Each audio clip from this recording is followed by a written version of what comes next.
Good morning to all of you. GST हमने scope of supply पढ़ लिया था। अब बात करते हैं टाइम ऑफ सप्लाई, यानी कि कौन सा टाइम होगा सप्लाई के लिए, किस तारीख को हमें टैक्स लगाना है, वो सब चीज़ किस पर डिपेंड करती है, टाइम ऑफ सप्लाई पर, कि टैक्स कितना लगेगा, कितना परसेंट लगेगा, कब लगेगा, किस मंथ में टैक्स पे करना है, इसका सबका डिसाइड कौन करता है, टाइम ऑफ सप्लाई।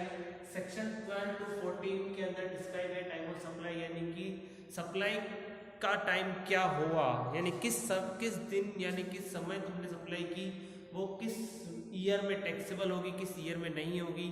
क्योंकि क्या होता है तुम्हें पता है, तुम्हारा फाइनेंशियल ईयर जो होता है वो क्या होता है 1 अप्रैल टू 31 मार्च। ओके, बट अगर तुमने कभी कोई सेल्स की है 31 मार्च को, ओके नहीं सर, तुमने पेमेंट ले लिया 31 मार्च को और तुमने सेल्स किए उसने 5 अप्रैल को, तो तुम्हारा जो परचेजर है वो क्या कहेगा कि मैंने परचेज कब किया था, नेक्स्ट ईयर में किया था, यानी अगले साल में क्या करूंगा, इस पर टैक्स पे करूंगा। तो इसके लिए तुमको क्या पढ़नी होगी, टाइम ऑफ सप्लाई, कि मुझे टैक्स किस ईयर में पे करना होगा। यानी कि मैं कहता हूं कि 31 मार्च 2019 को तुमने क्या कर लिया, पेमेंट रिसीव कर लिया, बट अभी तक तुमने उसको सप्लाई कब दी है, तुमने गुड्स कब सेंड किया उसे 2019 को 5 अप्रैल 2019 को तुमने उसको क्या गुड्स सेंड किया, यानी भेजा। तो सामने वाला कह रहा है तुम्हारा परचेजर कि मैंने कब रिसीव किया गुड्स, 5 अप्रैल को रिसीव किया, तो मैं टैक्स भी कब दूंगा, अप्रैल के मंथ में दूंगा, यानी कि अगले ईयर में काउंट होगा। तो इसीलिए इस चीज को, यानी कि इस प्रॉब्लम को सोल्व करने के लिए क्या पढ़ना होगा, हमें टाइम ऑफ सप्लाई पढ़ना होगा कि किस समय तुम्हारा टैक्स पे करना है और किस समय नहीं करना है। ओके यस, देखो अब यहां पर पहली कंडीशन से ये खाली बात कर रहा हूं सप्लाई ऑफ गुड्स की, मैं सप्लाई ऑफ गुड्स की बात कर रहा हूं, अभी सर्विसेज की बात नहीं हो रही है, ओनली सप्लाई ऑफ गुड्स की बात कर रहा हूं। सप्लाई ऑफ गुड्स में पहला टॉपिक है तुम्हारा, अगर नॉर्मल केस के कंडीशन यानी नॉर्मल सप्लाई की है, कुछ नॉर्मल तुमने सप्लाई की है, इस कंडीशन में तुम्हारा टाइम ऑफ सप्लाई क्या होगा, यानी कि सामान्य आपूर्ति की दशा में आपूर्ति का समय, यानी कि तुमने नॉर्मली सेल्स किया है, इस कंडीशन में तुम्हारी टाइम ऑफ सप्लाई क्या रहेगी। तो इसके लिए तुम्हें 3 डेट याद रखनी है, इन तीनों डेट में से जो भी डेट पहले आएगी वो तुम्हारी डेट क्या हो जाएगी, टाइम ऑफ सप्लाई कहलाएगी, यानी कि उस जिस मंथ की डेट है उसी मंथ में तुम्हें क्या करना होगा, टैक्स पे करना होगा। तो पहला दिया हुआ है डेट कौन सी है, the date of issue of invoice, यानी कि बिल अगर तुमने जिस डेट को इशू किया है वो डेट, जिस डेट को तुमने बिल इशू किया है वो डेट। सेकंड क्या है, the date of received the payment, यानी कि जिस दिन तुमने पेमेंट रिसीव किया है, हो सकता है किसी का एक्स्ट्रा पेमेंट रिसीव कर लिया, एडवांस पेमेंट रिसीव कर लिया, तो उस कंडीशन में जो भी डेट है, जिस डेट को तुमने पेमेंट रिसीव किया है वो डेट। और थर्ड क्या है, the date of removal of goods, यानी कि क्या कर दिया तुमने, रिमूव कर दिया गुड्स, भेज दिया है, बट तुमने ना तो इनवॉइस बनाया ना ही तुमने पेमेंट किया है।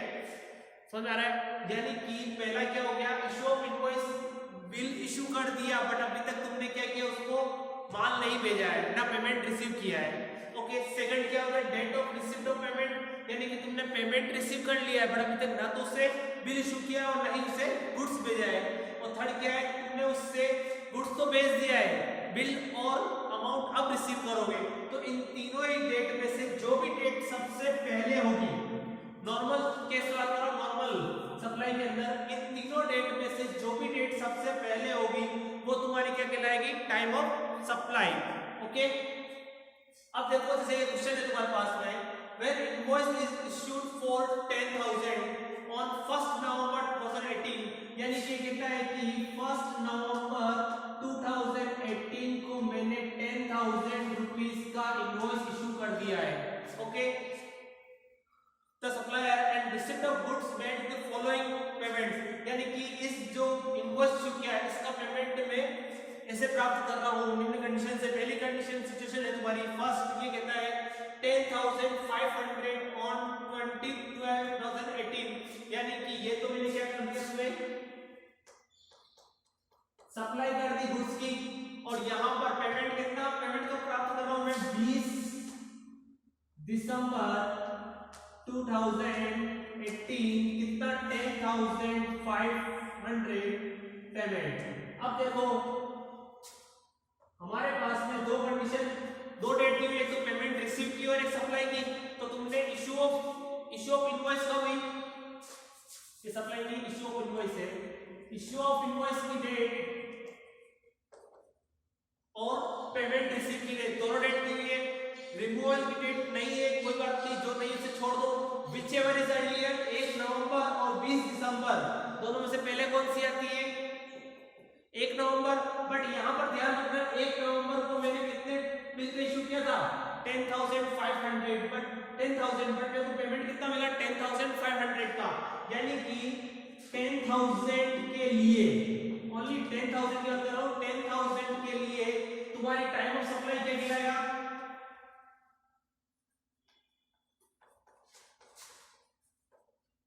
10,000 के लिए तुम्हारा टाइम ऑफ सप्लाई क्या कहलाएगा,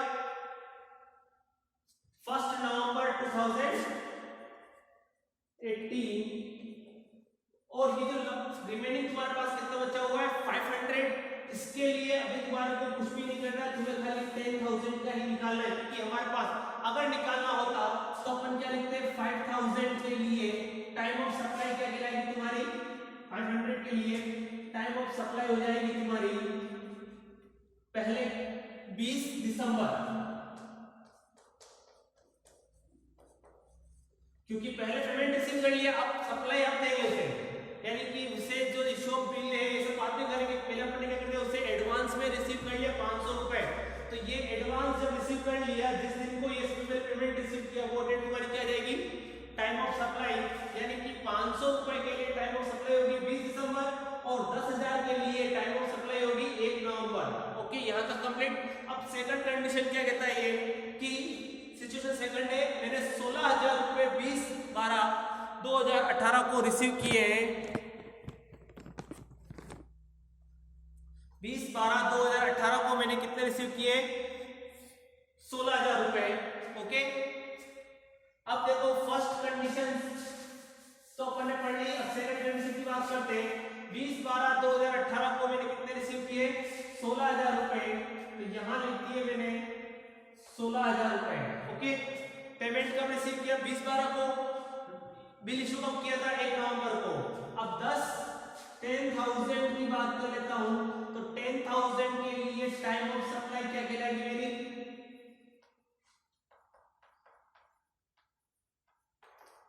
यानी कि 10,000 पर मुझे किस दिन को टैक्स लगेगा, किस दिन टैक्स लगेगा मेरा, तो यानी कि 10,000 के लिए 1 नवंबर 2018 and 20 December 2018 which ever is earlier, 1 नवंबर। तो यानी कि 10,000 पर टैक्स मेरा लग जाएगा 1 नवंबर 2018 को 10,000 पर टैक्स लग जाएगा।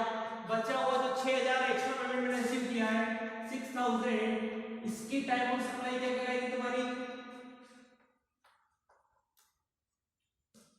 टाइम ऑफ सप्लाई क्या कहलाएगी 20 दिसंबर।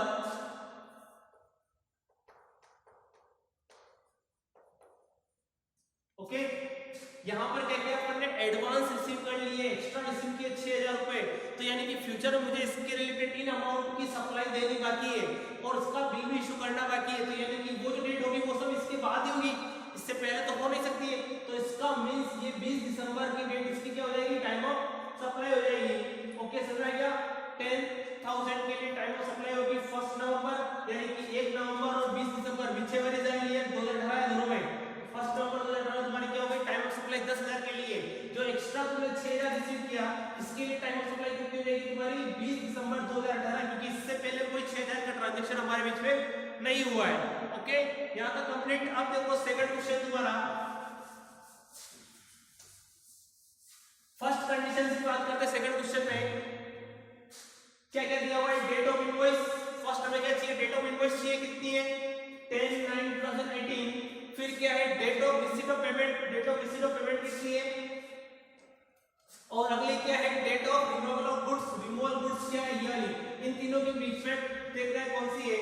तो फर्स्ट तुम्हारे पास में ये ध्यान रखना, जब तुम्हारे पास में date of receipt of payment और रिकॉर्डेड बुक इन दोनों ही डेट दी है, तो इन दोनों में से पहले विचेवर जाएंगे तुम पुट कर लो कि यानी कि date of receipt of payment और रिकॉर्डेड इन बुक्स, इन दोनों में सबसे ज्यादा पहले कंडीशन की पहली है 4/10/2018, सेकंड कंडीशन में 5/11/2018 और थर्ड कंडीशन में तुम्हारे पास है 9/11/2018।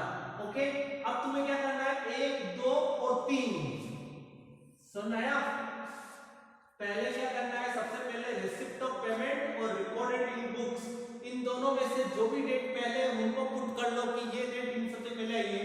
फिर अब क्या करो, date of invoice, removable of goods और डेट ऑफ रिसिप्ट, इन तीनों के बीच में कंपेयर करते हैं। तो फर्स्ट जो सिचुएशन है तुम्हारी, उसका आंसर क्या होगा, date of payment, date of supply क्या होगी तुम्हारी 10/9/59 और 4/10, यानी कि सबसे पहली कौन सी आ रही है 5/9/2018 सबसे पहली डेट होती है। 10/9/2018, 5/9/2018 और 4/10/2018, यानी कि सबसे पहली डेट कौन सी हुई, सबसे पहले कौन सी डेट आई 5/9/2018। सेकंड कंडीशन की बात करता हूं मैं, सेकंड कंडीशन में क्या है 9/10/2018, 12/10/2018 और 5/11/2018, यानी कि सबसे पहले डेट कौन सी आ रही है 9/10/2018 और थर्ड कंडीशन तुम्हारा है, उसकी बात कर लेते हैं। थर्ड कंडीशन क्या होगा 22/10, 18/10 और 9/11, यानी कि तीनों में सबसे पहले कौन सी डेट आ रही है 18/10/2018। ये तुम्हारा क्या हो गया टाइम ऑफ सप्लाई का पहला कंडीशन क्या है, the time of supply in the case of normal supply, यानी कि सामान्य आपूर्ति की दशा में आपूर्ति का समय क्या होगा, इसके बारे में डिस्कस कर लिया। सेकंड हम नेक्स्ट जो पढ़ेंगे वो पढ़ेंगे अगर एडवांस पेमेंट रिसीव किया हो तो इस कंडीशन में क्या होगा। Okay, thank you.